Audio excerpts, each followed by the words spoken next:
Hi everybody, welcome to Tiger Taiga here at Colchester Zoo. My name's Andy Moore, I'm the Director of Science, Education and Training here at the Zoo, and today we're going to be revealing a little bit more about how we care for our tigers. In particular, we're going to be doing something quite exciting with our tigers today.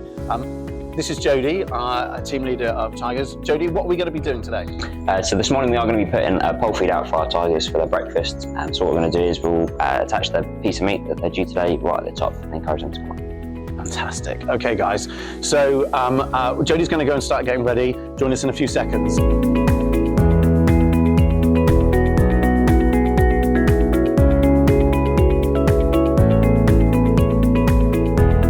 So Jodie, we're in the tiger tunnel. We're going to let the tigress out in a minute. Tell us a little bit about what we might expect to see today. So when Titana comes out, she'll be released shortly. They've got a very good sense of smell, so when she comes from the back of the exhibit to the front, she'll often, first things first, track where our scent has been. She obviously knows all the keepers because she's quite familiar with us. So she'll follow our scent to see where we've walked. If the food that she's got is particularly smelly that day, she will use what's called the phlegm response, which you'll often see with the tigers. They'll open their mouth slightly, which actually enhances their sense of smell. So she'll pick up the smell particles basically in the air and start to move that way towards her food. So Jodie, obviously we've got the meat at the top of the pole. Why do we do this for her? So when it comes to offering food to our tigers, we don't like to make it easy. In the wild, tigers will be traversing across rugged terrain. They'll be hunting their food over longer distances than what obviously we provide them in a captive environment. So it's kind of like a mini exercise regime. By hanging their food up, it works different muscle groups on the tigers. So as you can see with the pole feed, you might notice if you slow the video down, you can see the muscles in her neck and shoulders tense. So it's all about working these muscle groups to keep our cats fit and healthy. Because I suppose in the wild they're going to be bringing down large, much larger sort of herbivore prey, and I guess that takes a lot of energy. Whereas if maybe you're just feeding them in a bowl in captivity, they're going to get sort of dietary problems or health problems maybe. Yes, that's correct. So in the wild, like I say, they'll be hunting their food from a fair distance away. So they are a stalk and ambush predator. So they'll spot their prey using their eyesight. Their eyesight is pretty good. It's a lot better than ours. Once they've spotted their prey, they'll start to move in that direction. They keep themselves pretty hidden, and the tiger stripes are fantastic for a camouflage. Even here at the zoo, if they are sat in the bamboo bushes, they do disappear quite quickly. Whereas in the wild, again, it's fantastic. They do make themselves very well hidden. Now, when it comes to catching their prey, like you say, they can bring down pretty large herbivorous animals. And in terms of strength, they can pull up to 500 kilos in their neck and shoulders alone. Wow. So they can take down fairly sizable animals. Yeah. Okay, Jodie, so she's up the pole now. She's shot up there after coming across and having a good old smell of the air, as you said. She's had an attempt. She's tried to pull that meat down. She's had another attempt. She's up there now. So how long could this take? So with the pole feeds, it can take anywhere from a couple of seconds all the way up to a few hours. It depends on how difficult we make it for our tigers, but also the type of meat that we're hanging. If it's something that's got quite a large tendon, it's obviously a bit tougher for the tigers to get down. But often with our cats, so with the two, we've got mum and daughter. So Taiga, which is mum, she's a lot more clever than her daughter. So she'll often, if she can't get it down first time, she will drop, and rather than going for the meat, she will just chew straight through the rope. Now Jodie, this is just one thing we do for our cats. Obviously, having them in captivity and their welfare is trying to bring out as many natural behaviours as well. What other sorts of things do we do for enrichment to keep the tigers expressing lots of natural behaviour? So not only the pole feeds, when it comes to putting the food out, we'll use the poles. We'll also, through the summer months, we encourage our tigers to go into the water.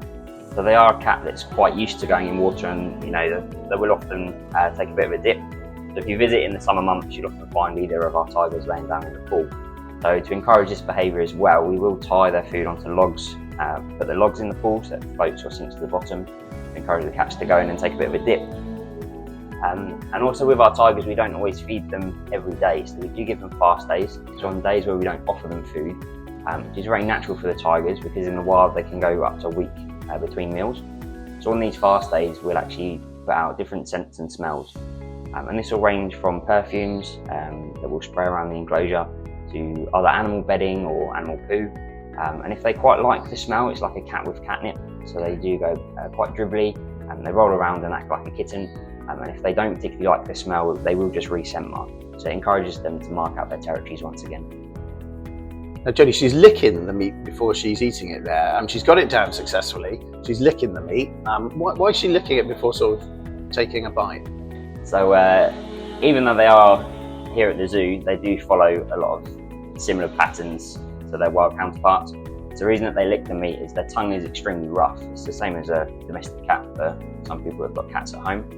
So they use that tongue to lick off the fur, the feathers, get down to the juicy meat underneath before they start to tuck in. And that's exactly the same behaviours that you see with our tigers here at the zoo. So Jodie, I noticed she sort of got the meat on the side she's sort of eating, like you might see a cat chew something at home. Exactly the same in a big cat, she's eating the meat on the side. Why's that?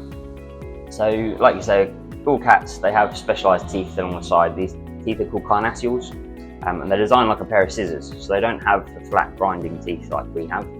These teeth are designed to cut off and shear off chunks of meat. It makes it a bit easier for them to swallow.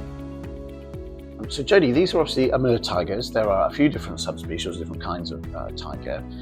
Tell us a little bit about what Colchester Zoo does for the conservation of these animals.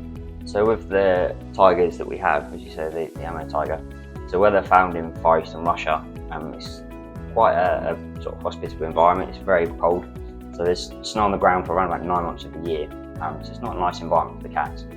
So with the zoo, we actually sponsor a charity called Wildlife Affairs International. So they do a lot of work out there in Russia with the tigers and the leopards, and we also have at the zoo.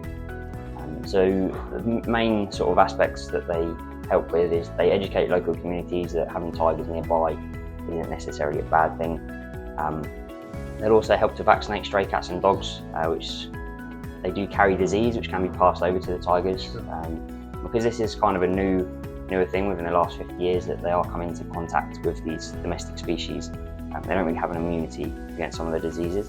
So by vaccinating the feral cats and dogs, it stops that being crossed over.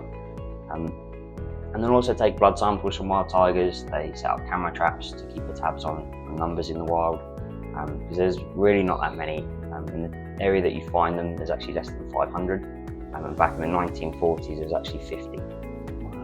So actually, conservation over time goes to show that conservation efforts are working, slowly but surely.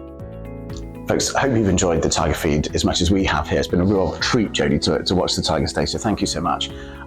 Folks, there's lots more information online on the Colchester Zoo website if you'd like to find out about all the other ways we look after not just our tigers here at the zoo, all of our animals, and also lots of the conservation work we do.